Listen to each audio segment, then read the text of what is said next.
sometimes several a week.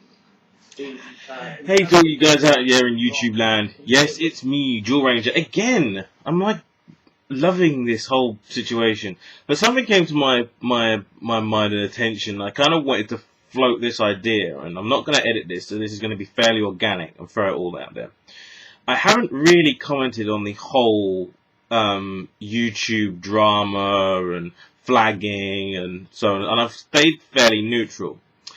But one of the things I've been hearing more and more about is, we need to find out who said this. We need to find out who said this. And I think this is a real side issue. The who's doesn't really matter.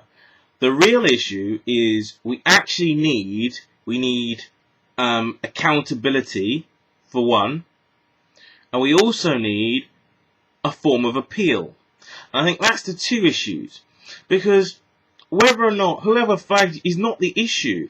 The issue is trying to come back.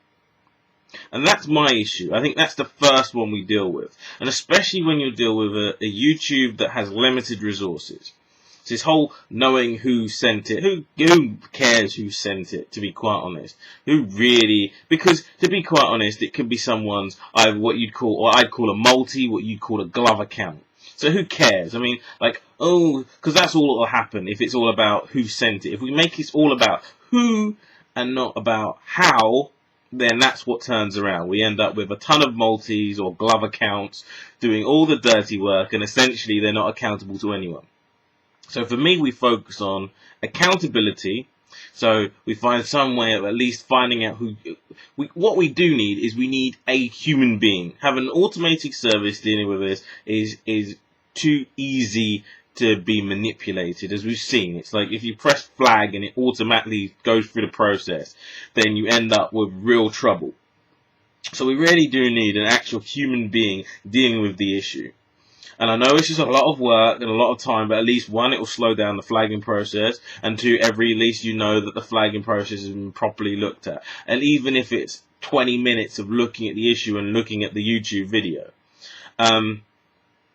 then at least then after when a flagging goes through, if it's not successful, nothing happens, or an automated message goes back to the flagger saying that it was unsuccessful. If it is successful, then a message should go to the person whose videos has been flagged, telling them who adjudicated it on YouTube's behalf. So there is a direct representative to send messages back and a process of appeal. In any other system where you can be removed from in its internal structure, there's always a source of appeal. For example, take reflection of the employment system. People aren't just thrown, they're suspended pending an investigation.